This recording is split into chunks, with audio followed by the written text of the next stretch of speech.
બોલિવૂડની બહુચર્ચિત twelfth fail ફિલ્મની સ્ટોરીને પણ આંટી મારે તેવી પોતાના વિદ્યાર્થી જીવનમાં અનેક મુશ્કેલીઓ વચ્ચે પણ ભારત દેશના પ્રથમ વામન કદના ડોક્ટર ગણેશ બારૈયાની આખરે રાજ્ય સરકારના આરોગ્ય વિભાગમાં વર્ગ 2માં બોન્ડેડ તબીબી અધિકારી નિયુક્તિ થઈ છે। તળાજા તાલુકાના ખોબા જેવડા ગોરખી ગામે વર્ષ 2004માં જન્મેલા ગણેશ બારૈયાની જન્મજાત વૃદ્ધિ હોર્મોનની ખામીને કારણે ઊંચાઈ ઓછી રહે છે। વામન કદના યુવાને પોતાની દૃઢતા અને મહેનતથી સાર્થક કરી બતાવી છે। પોતાના વતન ગોરખી ગામમાં પ્રાથમિક શિક્ષણ લીધા બાદ માધ્યમિક શિક્ષણ દેવલી અને વિજ્ઞાન પ્રવાહમાં ગ્રુપ બીના વિષયો સાથે 87% ગુણ સાથે ઉચ્ચતર માધ્યમિક શિક્ષણ તળાજામાં લીધું હતું। ધોરણ 12 બાદ નીટની પરીક્ષામાં 223 માર્ક્સ મેળવી તબીબી શિક્ષણ માટે વર્ષ 2019માં ભાવનગરની સરકારી મેડિકલ કોલેજમાં પ્રવેશ મેળવ્યો હતો।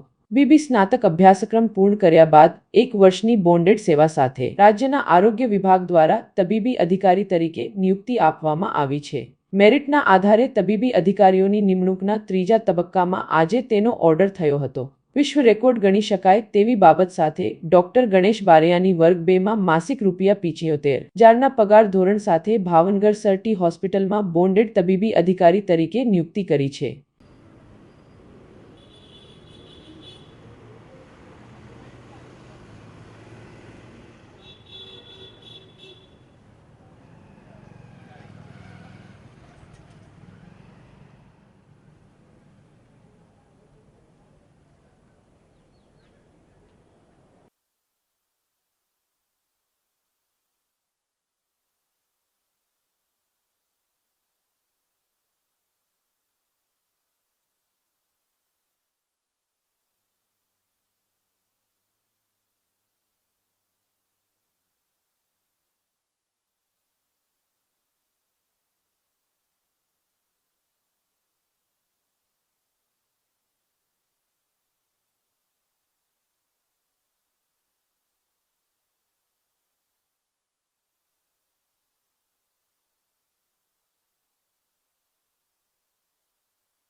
બહેન હારે રાખો એક નંબર કે આ સોફા પર બેસણે માં લઈ લેશું એવું કરીએ તો બહુ મોડી બની જાય સાહેબ સાથે પણ એવું નથી બાપુ એવું દિવસ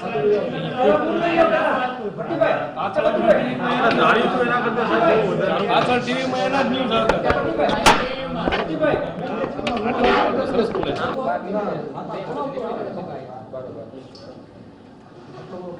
હા સારું ચાલો તું સારું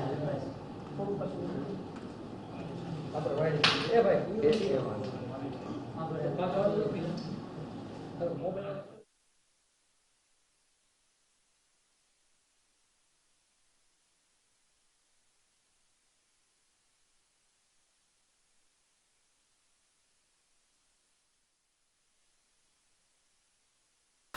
ડૉક્ટર ગણેશ બારૈયા અત્યારે એવું કહી શકે કે એશિયામાં સૌથી ઓછી હાઇટવાળા ડૉક્ટર સરકારી મેડિકલ કોલેજ ભાવનગર ખાતેથી ગ્રેજ્યુએટ થયા છે અને ગ્રેજ્યુએટ થયા પછી દરેકને બોન્ડેડ જોબ કરવાની છે। ગવર્મેન્ટ જેટલી સરકારી મેડિકલ કોલેજમાં નોકરી કરતા હોય એ લોકોએ બોન્ડેડ જોબ કરવાની હોય છે।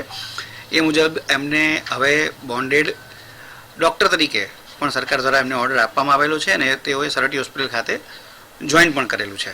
મારું નામ ડૉક્ટર ગણેશ વિઠ્ઠલભાઈ બારૈયા છે। હું તળાજા તાલુકાના ગોરખી ગામનો રહેવાસી છું। મારા પરિવારમાં મારા માતા પિતા, મારા 7 બહેનો અને એક નાનો ભાઈ છે। મારા શિક્ષણ વિશે વાત કરું તો મેં પ્રાથમિક શાળાનો અભ્યાસ ગોરખી પ્રાથમિક શાળામાંથી કરેલો છે અને માધ્યમિકનો અભ્યાસ શારદા મંદિર માધ્યમિક દેવલીથી કરેલો છે અને સાયન્સનો અભ્યાસ મારી સ્કૂલ નીલકંઠ વિદ્યાપીઠ તળાજામાંથી કરેલો છે। આગળ વાત કરું તો જ્યારે મેં 12th સાયન્સ પાસ કર્યું નીલકંઠ વિદ્યાપીઠ તળાજામાંથી અને એ પછી આવતી નીટ યુજીની એક્ઝામ મેં ક્લિયર કરી અને MBBSમાં એડમિશન માટે અપ્લાય કર્યું પણ મેડિકલ કાઉન્સિલ ઓફ ઇન્ડિયા દ્વારા મને રિજેક્ટ કરવામાં આવ્યો મારી વિકલાંગતાના કારણે।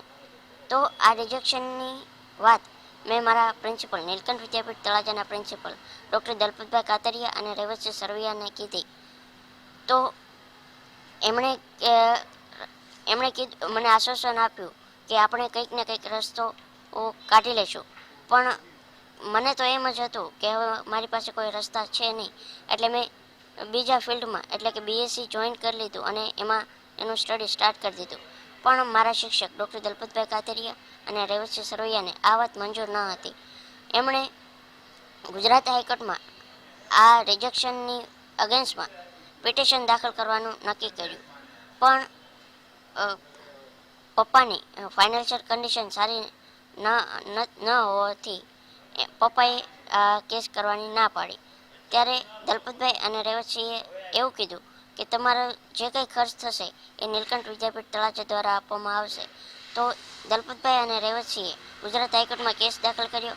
2 મહિના પછી ગુજરાત હાઈકોર્ટમાં કેસ હારી ગયા. પણ એમણે હાર ના માની અને એમણે સુપ્રીમ કોર્ટમાં કેસ દાખલ કર્યો અને 22 ઓક્ટોબર 2018ના રોજ સુપ્રીમ કોર્ટે એવું જજમેન્ટ આપ્યું કે તમને એમબીબીએસમાં એડમિશન મળી શકે છે. પણ ત્યાં સુધી એમબીબીએસના એડમિશનની પ્રોસેસ પૂરી થઈ ગઈ હતી. તો સુપ્રીમ કોર્ટે એવું જજમેન્ટ આપ્યું કે તમને 2019માં એક્ઝામ આપ્યા વગર એમબીબીએસમાં એડમિશન મળશે.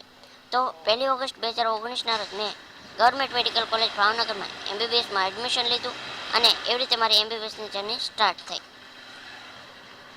અને ફેબ્રુઆરી 2024માં મેં મારું એમબીબીએસ પૂર્ણ કરી માર્ચ 2025માં ઇન્ટર્નશીપ સાથે એમબીબીએસ પૂર્ણ કરી મેં મારી એમબીબીએસની ડિગ્રી હાંસિલ કરી અને હાલ હું સર્ટી જનરલ હોસ્પિટલમાં બોન્ડેડ મેડિકલ ઓફિસર તરીકે ગુજરાત સરકારના નિયમોના આધારે 1 વર્ષ માટે નિયુક્ત કરવામાં આવેલો છું.